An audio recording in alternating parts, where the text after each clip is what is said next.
Induce charges का एक specific case देखते हैं। क्या स्पेसिफिक केस कि किसी मेटल बॉडी में कोई कैविटी हमने कर दी, जैसे यहाँ पे एक है ना, एक सर्कुलर शेल है और तो उसके अंदर एक कैविटी है जिसमें हमने एक चार्ज प्लेस कर दिया।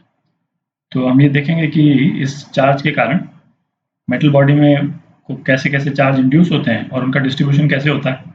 ठीक। अच्छा, इंड्यूस चार्जेस क्या थे, है ना, बेसिकली रीडिस्ट्रीब्यूशन ऑफ चार्ज है किसी भी मेटल बॉडी में। अपन ने ये सबसे पहले डिस्कस किया था जब अपन डिस्कस कर रहे थे कि मेटल बॉडी में इलेक्ट्रिक फील्ड जीरो होती है ना। वहाँ अपन ने जैसे ये मेटल बॉडी एक ली थी, तो हमने इस तरह से एक मेटल बॉडी ली थी उस टाइम पे। अच्छा, जब कोई इलेक्ट्रिक फील्ड या कोई एक्सटर्नल चार्ज नहीं है तो इस मेटल बॉडी के हर पार्ट में जितना पॉजिटिव चार्ज है उतना ही नेगेटिव चार्ज है।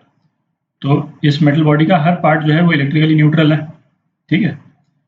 अच्छा, अब इस मेटल बॉडी को हमने एक फील्ड में डाला था, तो इसको फील्ड में डाल देते हैं। इसको फील्ड में डालने से क्या हुआ था कि इंड्यूस चार्ज प्रोड्यूस हो गए थे, मतलब चार्जेस का रीडिस्ट्रीब्यूशन हो गया। कुछ नेगेटिव चार्ज जो है वो यहाँ आ गए, ठीक है, और कुछ पॉजिटिव चार्ज जो है वो मतलब उतने ही पॉजिटिव चार्ज यहाँ चले गए, रीडिस्ट्रीब्यूट हो गया। मेटल बॉडी अभी भी इलेक्ट्रिकली न्यूट्रल है बट चार्ज रीडिस्ट्रीब्यूट हो गए। और चार्ज रीडिस्ट्रीब्यूट करने का पर्पज़ क्या था कि अंदर इलेक्ट्रिक फील्ड जो है वो जीरो हो जाए, है ना, इतनी इलेक्ट्रिक फील्ड अंदर प्रोड्यूस हो जाए जो है ना ई इंटरनल या इंड्यूस्ड जो कि ये ई एक्सटर्नल को कैंसिल आउट कर दे, ये पर्पज़ था। तो इस तरह से इंड्यूस चार्जेस जो है अपीयर करते हैं किसी भी मेटल बॉडी में। तो अब इस वाले केस में देखते हैं, है ना, अब थोड़ा और स्पेसिफिक देखेंगे। एक तो हम ये देखेंगे इंड्यूस चार्ज, या जैसे यहाँ पे हमने क्वांटिफाई नहीं किया था कि कितने इंड्यूस चार्जेस जो हैं प्रोड्यूस हो रहे हैं, है ना, यहाँ पे हम क्वांटिफाई भी करेंगे और ये भी देखेंगे कि उसका डिस्ट्रीब्यूशन कैसे होता है। तो ये अपन ने क्यू नॉट चार्ज डाल दिया इस कैविटी के अंदर। अच्छा, अब इस क्यू नॉट में से, है ना, अपन चलिए एज्यूम करते हैं कि इसमें से 8 फील्ड लाइन निकलेंगी, इलेक्ट्रिक फील्ड लाइंस जो हैं वो 8 निकलेंगी। क्यू नॉट जो है वो उसका मैग्नीट्यूड ऐसा है कि 8 फील्ड लाइन, है ना, जैसे एजम्पशन है।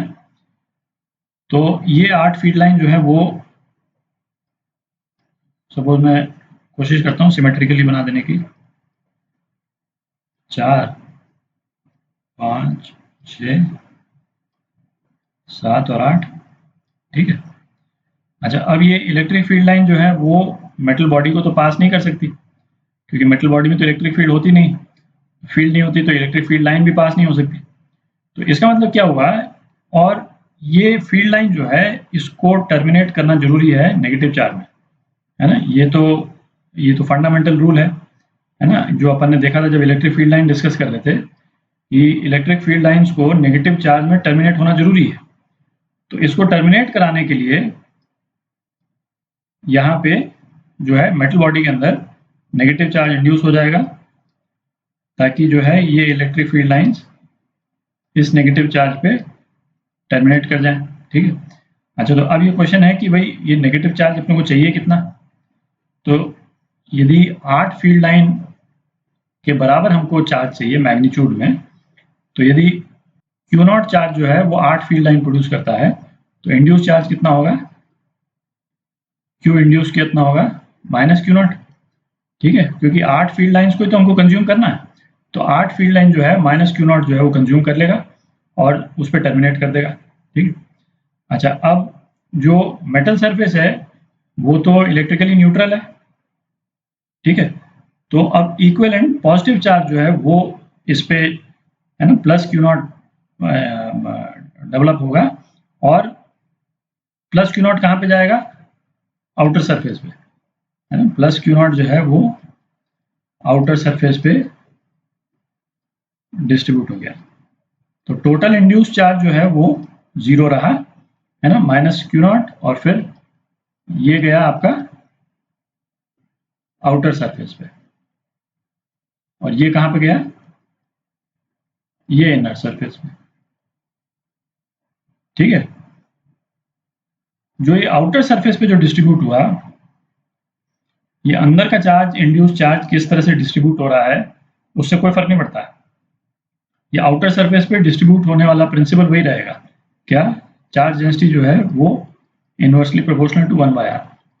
यहाँ पे तो चूंकि स्फीयर है इसीलिए यूनिफॉर्मली डिस्ट्रीब्यूट हो गया। अभी इरेगुलर सरफेस भी लेंगे, है ना, तो उसको देख लेंगे अपन। बट अदरवाइज जो बाहर जो चार्ज, जो इंड्यूस चार्ज का जो कंपोनेंट जो बाहर के सरफेस पे रहेगा, वो उसकी चार्ज डेंसिटी 1/r के रेशो में वो डिस्ट्रीब्यूट करेगा। ठीक है, ये तो जैसे अपन ने इसको डिस्क्राइब किया कि इलेक्ट्रिक फील्ड लाइन टर्मिनेट करने के हिसाब से नेगेटिव चार्ज इंड्यूस हुआ, ये तो एक तरीका है ही देखने का। पर जिस तरीके से अपन ने जो ओरिजिनल एग्जांपल देखा था, है ना, उस तरीके से भी हम देख सकते हैं कि चार्जेस जो हैं वो इस तरह से इंड्यूस होंगे कि ये जो फील्ड है, electric field with in the metal surface zero हो जाए। ठीक है, तो इसमें दिख रहा है ये पॉजिटिव और नेगेटिव चार्ज जो है एक फील्ड इस डायरेक्शन में प्रोड्यूस करेंगे अंदर की तरफ बेसिकली। ठीक है, और उसका नेट इफेक्ट क्या होगा कि मेटल बॉडी के अंदर वो इस इलेक्ट्रिक फील्ड को नलिफाई कर देंगे। तो दोनों तरह से आप सोच सकते हैं, है ना, कि जो है इंड्यूस चार्जेस ने एक तो इलेक्ट्रिक फील्ड को टर्मिनेट करा दिया, उसको मेटल बॉडी के थ्रू पास नहीं होने दिया, और दूसरा हो गया चार्ज के डिस्ट्रीब्यूशन के कारण इलेक्ट्रिक फील्ड ऐसे प्रोड्यूस हुई कि उसने ये एक्सटर्नल इलेक्ट्रिक फील्ड को नलिफाई कर दिया मेटल बॉडी के अंदर। ठीक है, दोनों तरह से सोच सकते हैं। अच्छा, अब हम क्या करते हैं कि ये तो हमने सेंटर में रखा था चार्ज, इस चार्ज को सेंटर में नहीं रख के एक थोड़े से, है ना, कोने में रखते हैं थोड़ा सा, तब देखते हैं कि डिस्ट्रीब्यूशन, है ना, कितना होगा और क्या किस तरह से होगा। अब जैसे इस चार्ज को मैंने थोड़ा सा कोने में रख दिया, तो अब इस चार्ज की यदि इलेक्ट्रिक फील्ड लाइन बनाएं तो इलेक्ट्रिक फील्ड लाइन की डेंसिटी जो है इस तरफ थोड़ी ज़्यादा होगी, है ना, ये तो ऑब्वियस है।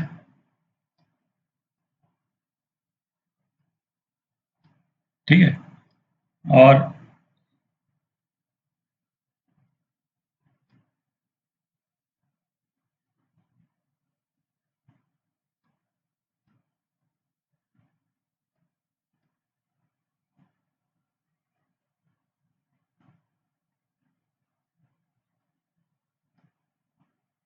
तो पहला क्वेश्चन तो आप ये पूछेंगे कि भाई ये इलेक्ट्रिक फील्ड लाइंस हमने इस तरह से कर्व क्यों कर दी, स्ट्रेट लाइन क्यों नहीं किया जैसे हम आइसोलेटेड चार्ज के लिए करते थे।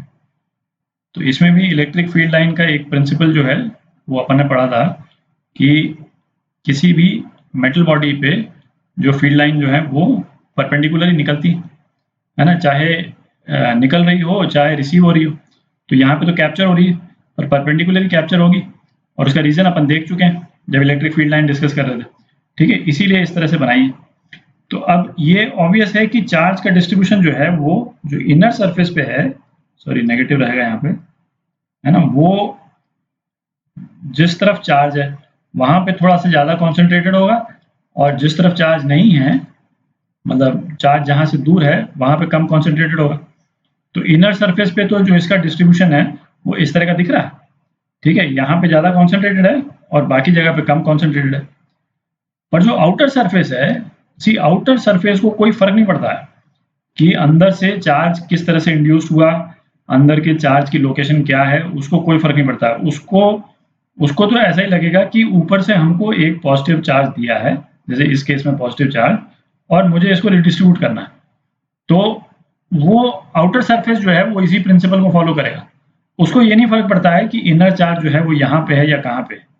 आउटर सरफेस इसके अनुसार, और है ना, चूंकि यदि रेडियस ऑफ कर्वेचर कॉमन है तो आउटर सरफेस पे चार्ज जो है वो यूनिफॉर्मली डिस्ट्रीब्यूट हो जाएगा।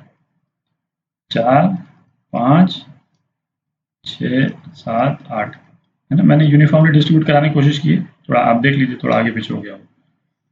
तो द पॉइंट इज कि आउटर सरफेस पे अभी भी चार्ज जो है, जैसे इस केस में यूनिफॉर्मली डिस्ट्रीब्यूट होगा, और यदि आउटर सरफेस जो है वो उसका रेडियस ऑफ कर्वेचर यदि सेम नहीं होता, है ना, परफेक्ट सर्कल नहीं होता, तो वो इसको फॉलो करता है ना, अंदर चार्ज किस तरह से है उससे फर्क नहीं पड़ता।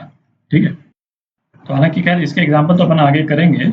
यदि मैं ऐसे ही पूछ लूँ कि इस पॉइंट पे जो है इलेक्ट्रिक फील्ड क्या होगी, तो इस पॉइंट को क्या दिखेगा कि एक सर्कुलर शेल है ना, एक सर्कुलर ये मेटल बॉडी है जिसके ऊपर Q0 चार्ज डिस्ट्रीब्यूटेड है और यूनिफॉर्मली डिस्ट्रीब्यूटेड है।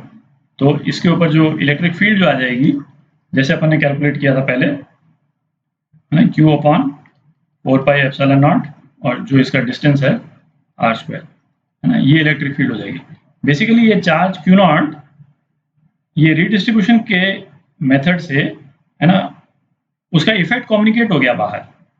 आप देख रहे हैं, सपोज ये मेटल शील्ड होती ही नहीं, यदि होता ही नहीं तो इस चार्ज का जो है वो, उस चार्ज की इलेक्ट्रिक फील्ड बाहर तक आती, बट चूंकि मेटल के थ्रू तो आ नहीं सकती थी, तो ये रीडिस्ट्रीब्यूट हुआ और रीडिस्ट्रीब्यूशन के मैकेनिज्म से इसकी फील्ड जो है वो बाहर आ गई। एग्जैक्टली उस तरह से नहीं आई क्योंकि ये रीडिस्ट्रीब्यूशन दूसरी तरह से हुआ है इस केस में, पर इलेक्ट्रिक इसका चार्ज का इफेक्ट जो है वो इस तरह से बाहर आ जाता है। ठीक है, अब ऐसा करते हैं, थोड़ा इरेगुलर सरफेस लेके देखते हैं। ठीक है, अच्छा इस केस में अपन ने नॉन यूनिफॉर्म सरफेस ले लिया। ठीक है, मतलब रेडियस ऑफ कर्वेचर जो है वो सरफेस का वो सब जगह पे यूनिफॉर्म नहीं है। तो सबसे पहले तो ऐसा करते हैं, पहले फील्ड लाइंस बना लेते हैं इसकी। तो एक ये फील्ड लाइन, एक ये हुई, फिर ये, और फिर 5 और बनानी मेरे को, तो 5 और बनाते हैं।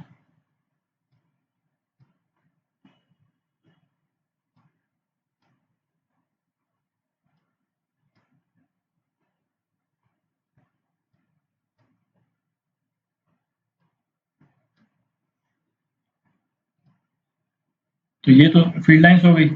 अच्छा, तो इनर सरफेस पे चार्ज, जो इंड्यूस चार्जेस का डिस्ट्रीब्यूशन, जहाँ पे फील्ड लाइन की डेंसिटी ज़्यादा है वहाँ पे चार्ज ज़्यादा इंड्यूस होगा, सॉरी नेगेटिव है ये।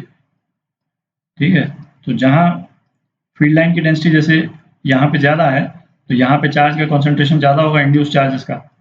ये इनर सरफेस की बात कर रहे हैं पर। अच्छा, आउटर सरफेस पे क्या होगा? आउटर सरफेस पे चार्ज डिस्ट्रीब्यूशन का प्रिंसिपल क्या देखा था अपन ने? Charge density will be proportional to 1/r। ठीक है, अच्छा अब यदि ये वाला पोर्शन दे, ये कॉर्नर वाला पोर्शन लेते हैं हम, तो इसका ये r तो बहुत छोटा होगा, है ना, r छोटा होगा तो 1/r काफ़ी ज़्यादा होगा। ठीक है, अच्छा और ये वाला पोर्शन लेते हैं तो इस पोर्शन का तो रेडियस ऑफ कर्वेचर यदि मैं बनाऊं तो कुछ इस टाइप का हो जाएगा। ठीक है, तो इसका तो r ज़्यादा है, r ज़्यादा है तो 1/r कम हो जाएगा।